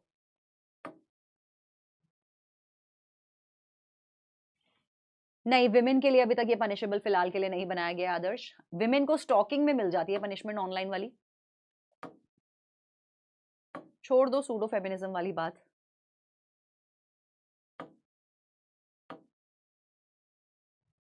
चार लोग with parents, one child and rickshaw की स्पीड है 20 किलोमीटर, अचानक से वहां पे चाइल्ड रिक्शा से गिर जाता है, मदर भी गिर जाती है, फिर हॉस्पिटल जाने के बाद ठीक है, तो रिक्शा वाले को क्यों पनिशमेंट होगी बालकिशन बेटा? वो तो सही चला रहा था 20 किलोमीटर प्रति आवर की स्पीड पे। अगर रिक्शा नॉर्मल चल रहा है तो यहाँ पर कोई सजा नहीं है रिक्शे वाले को। रिक्शे वाले की क्या गलती है? पनिशमेंट सेक्शन 34 की अपने आप में कोई नहीं होती हितेश। सेक्शन 34 सिर्फ डेफिनेशन देता है।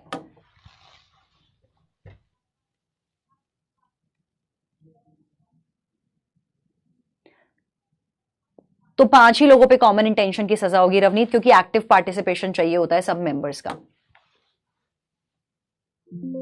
हाँ, एज अ गेस्ट आयुषी बिल्कुल ठीक है, एज अ गेस्ट ही करना था।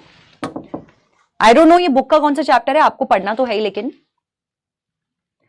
चितांशी, बैकलॉग जितनी जल्दी कवर कर सकते हो उतना सही है। आपको पूरा टाइम टेबल बनाना पड़ेगा कि मैं हर दिन कम से कम 3-3 लेक्चर्स देखूं, तभी बैकलॉग कवर होगा, नहीं तो फ्रंट वाला भी बैकलॉग में चला जाएगा। हाँ बिल्कुल लगेगी, रिकॉर्डेड की शायद नहीं लगेगी, ऑनलाइन वाले के लिए लगेगी जो आपने लाइव अटेंड करे हैं। पीवाईक्यू बुक भी सोनल आपकी जल्दी आने वाली होगी, डिस्पैच तो कर दी थी।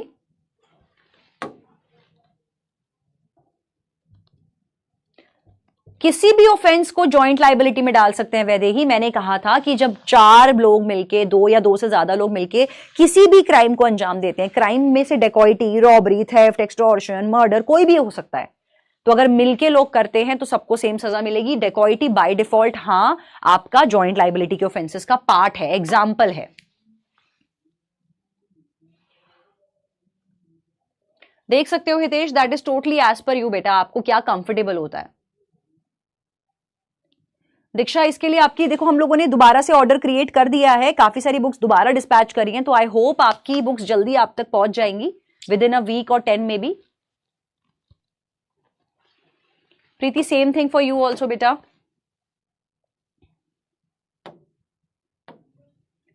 Let's have a quick video chat with the students. क्या किसी को मेरी आवाज आ रही है? Can anyone hear me? Hello hello ma'am. Hello, कौन? Ma'am Trisha here. Hi Trisha, how are you? Ma'am fine, आप बताओ। ऑल ग्रेट बेटा, आप बताओ तैयारी कैसी चल रही है आपकी? मैम बढ़िया चल रही है, हैप्पी होली। थैंक यू बेटा, आपको भी happy Holi. May this Holi brings lots of colours in your life. Ma'am same to you. और कहीं पे बेटा कोई डाउट्स वगैरह आपके? हाँ पूछो। Yes ma'am. मैम डीपीपी का एक डाउट था। बताओ। Ma'am DPP. अच्छे मैम, आप कैसे? मैं बिल्कुल ठीक हूँ बेटा, आप बताओ तैयारी कैसी चल रही है आपकी? बढ़िया चल रहा है कहीं पे कोई दिक्कत परेशानी अस्तित्व? मैम। लास्ट वाली क्लास जो हुई थी कल्पेबल होमिसाइड वाली, हाँ जी, उसमें मैम क्लोज कॉल वाले ऑप्शन में आके फंस जाती है। फिर गलतियां समझ में आई थी उसके बाद कि मैं क्लोज आपको इस तरीके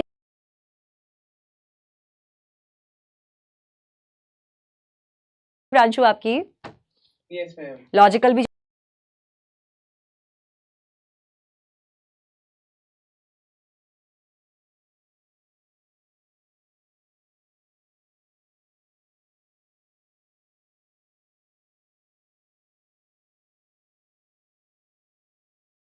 क्या किसी को मेरी आवाज आ रही है? Can anyone hear me? Hello hello ma'am. Hello, कौन? Ma'am Trisha here. Hi Trisha, how are you? Ma'am fine, आप बताओ। ऑल ग्रेट बेटा, आप बताओ तैयारी कैसी चल रही है आपकी?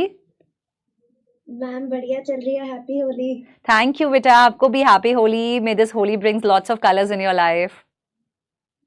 Ma'am same to you. और कहीं पे बेटा कोई डाउट्स वगैरह आपके? हाँ पूछो। Yes ma'am. मैम डीपीपी का एक डाउट था। बताओ। मैम डीपीपी मैम वो मर्डर और कल्पेबल होमिसाइड वाला था ना।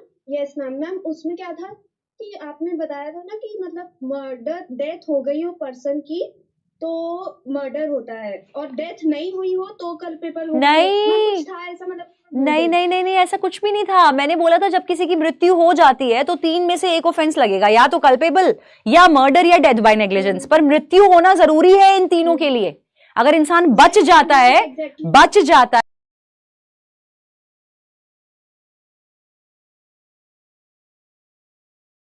है, तो इन्हीं तीनों के में से कोई अटेम्प्ट हो सकता है।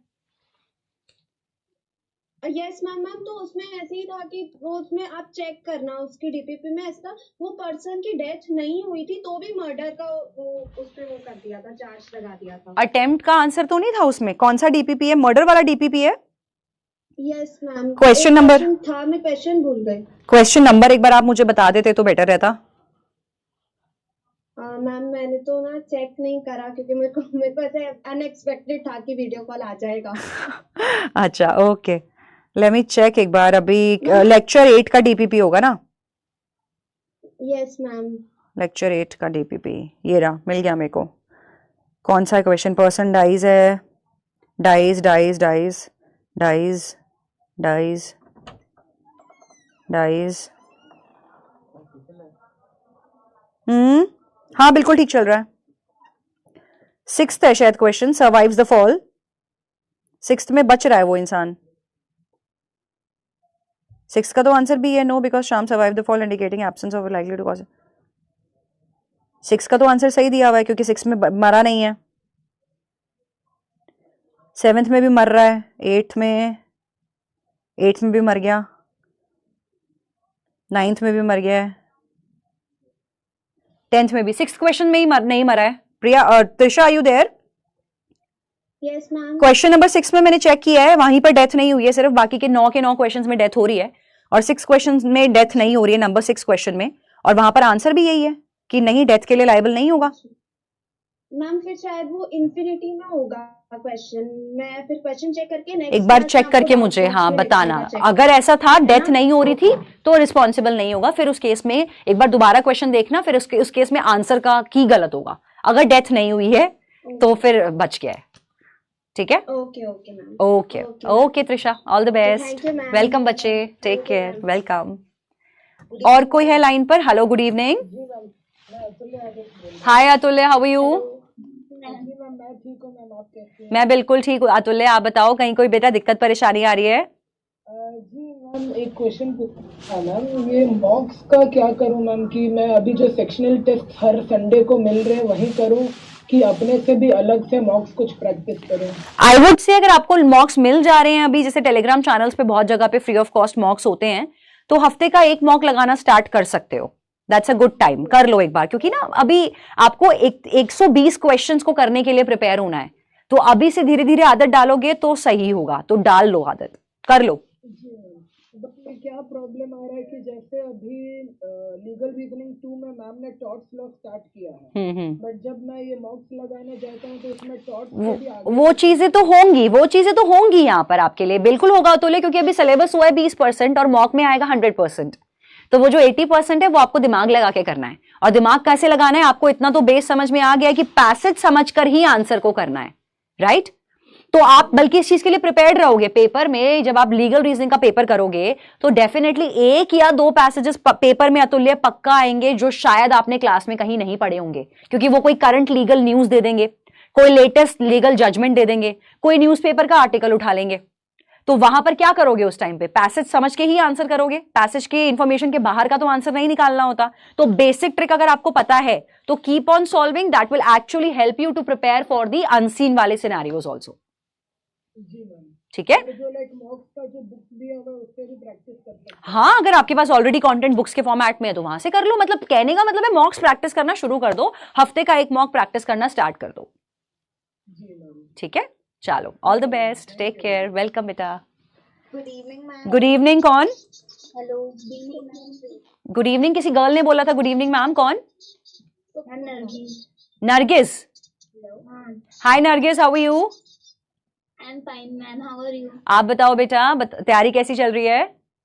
मैम ठीक ही चल रही है, बट मैं लाइव क्लासेस अटेंड नहीं कर पा रही हूँ। हाँ, मैंने फर्स्ट टाइम आपका नाम वही देखा, मतलब कमेंट्स में भी बहुत कम दिखा मुझे आपका नाम।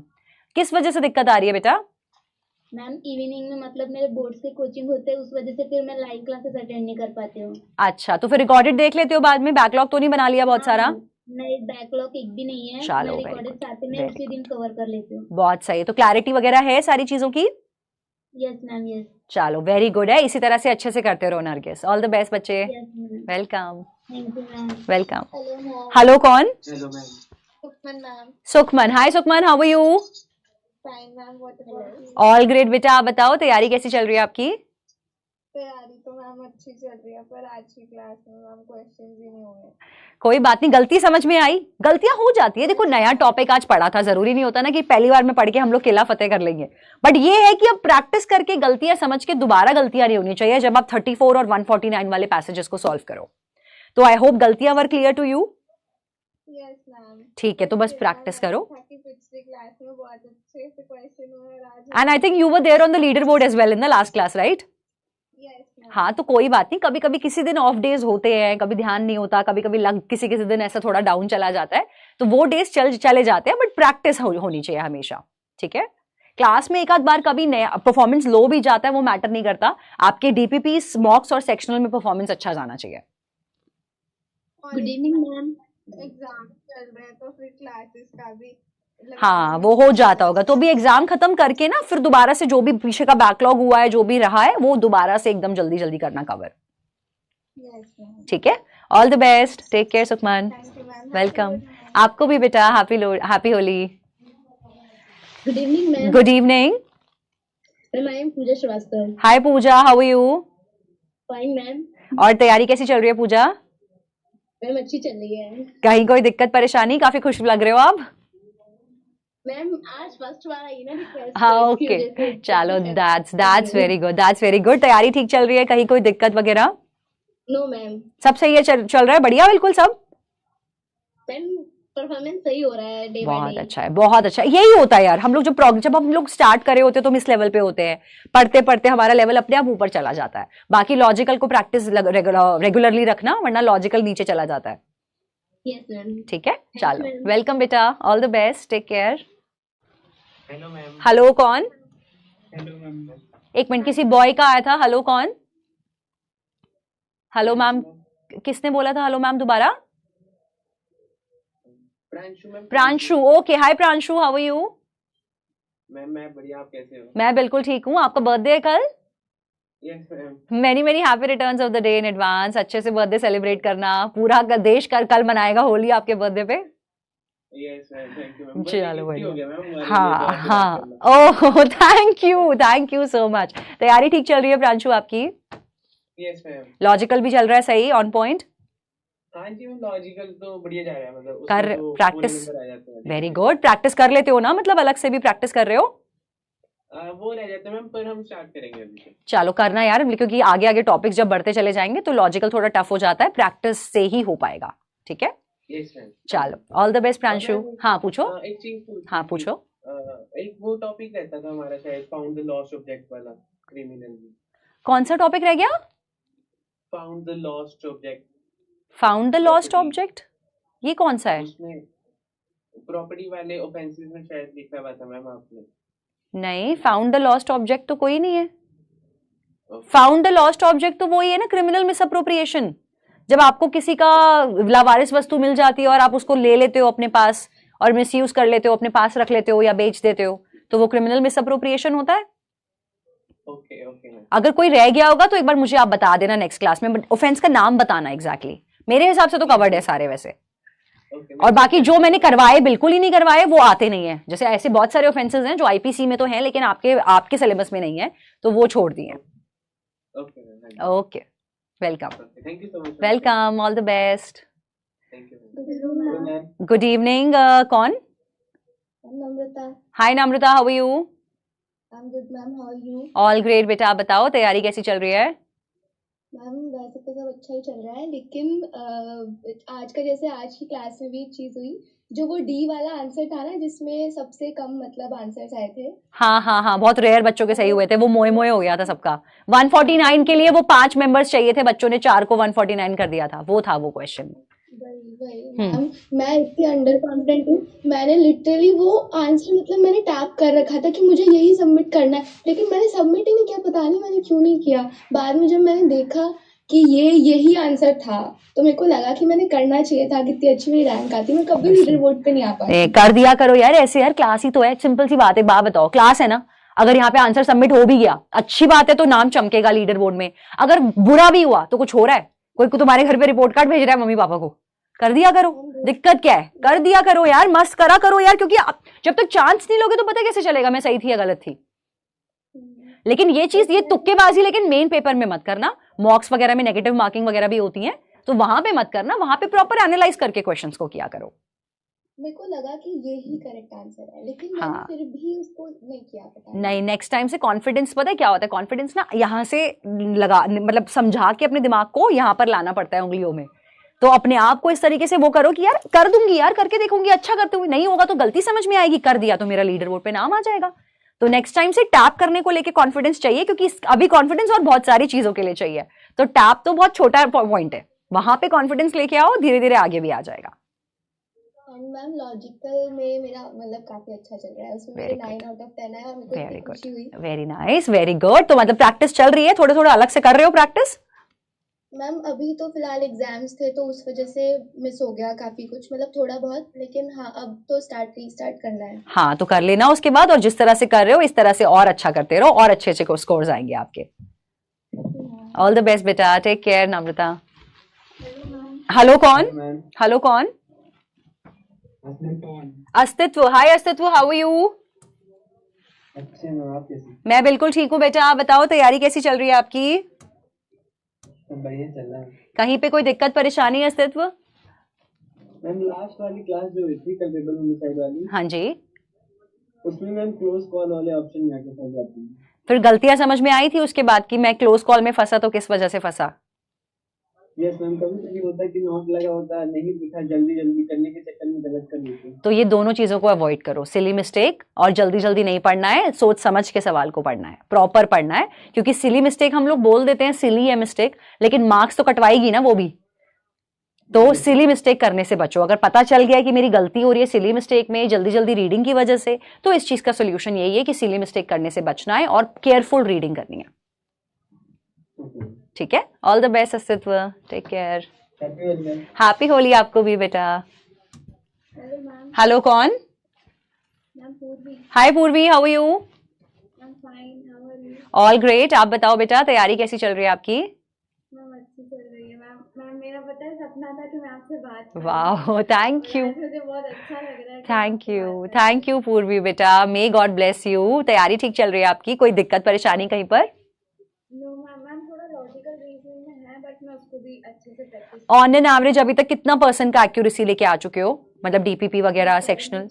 73% आ गया है, दैट्स गुड यार। अभी कुछ दिनों पहले जब हम लोग ने स्टार्ट किया था तब हम कहाँ 0 पे थे, 73 पे आ गए, तो धीरे धीरे 80-90 पे भी आ जाएंगे। But again practice is the only की, सिर्फ डीपीपी से और सेक्शनल से नहीं होगा, इसके अदर देन दैट भी प्रैक्टिस करनी पड़ेगी। ठीक है, एक बात और बोल रही थी। हाँ बोलो। मैम आप ना मुझे वो एक्ट्रेस की तरह लगती हो, धावी, ध्वनि भानुशाली। Yes ma'am. हाँ, I got that a lot, thank you. काफी वही को थोड़े से बच्चे पहले भी बोल चुके हैं ध्वनि भानुशाली के लिए, but thank you, that's a good compliment for me, thank you. Ma'am happy Holi. Happy Holi to you too बेटा, all the best, love you, take care. Pawan आप लाइन पर हो बेटा? Yes ma'am. हाँ जी पवन, कैसे हो? मैम बढ़िया। तैयारी कैसी चल रही है? मैं बिल्कुल ठीक, आप बताओ तैयारी कैसी चल रही है? मैम तैयारी बढ़िया चल रही है। कहीं कोई दिक्कत परेशानी पवन? मैम कोई दिक्कत नहीं, कभी कभी ना डीपीपी कुछ छूट जाते हैं बस, और कोई दिक्कत नहीं है। छूट कैसे जाते हैं? तो टाइम नहीं मिलता ना, तो मतलब उसकी वजह से ओ, छूट जाता है। बड़े बड़े धंधे वंधे चल रहे हैं तुम्हारे, बिजनेस कर रखा है लगता है। टाइम क्यों नहीं मिलता है, क्या कर रहे हो ऐसा? पढ़ाई का टाइम नहीं मिल रहा है, पढ़ाई की एज है भाई, पढ़ाई का ही टाइम नहीं मिल रहा है, बंदीबाजी वगैरह में लगे हो क्या? टाइम मिलता है मतलब वैसे नहीं, मतलब कभी कभी ना मतलब 1-2 छूट जाता है, वैसे तो सारे कर लेता हूँ, पर कभी कभी 1-2 छूट जाता है तो फिर वो बैकलॉग हो जाता है, फिर Okay. बस करने का, फिर अब नया मतलब नेक्स्ट डे क्लास होती है, फिर उसका डीपीपी, तो फिर वो बैकलॉग में चला पर जाता है। कर लिया करो, सॉल्व कर लिया करो, 10 क्वेश्चन की डीपीपी है, 10-15 मिनट लग के बैठना है और आपके काम ही आएगी, तो कर लिया करो सॉल्व, बैकलॉग मत होने दिया करो, ठीक है? Yes, ma'am. चलो, all the best Pavan, take care, Okay. Welcome बेटा, Okay, bye, ma'am. Bye bye. चलिए सभी बच्चों को मिलते हैं दोबारा से, थोड़ा सा ब्रेक दे देते हैं, लॉजिकल रीजनिंग की क्लास में मिलते हैं फिर 6 बजे, तब तक के लिए टेक केयर, बाय बाय।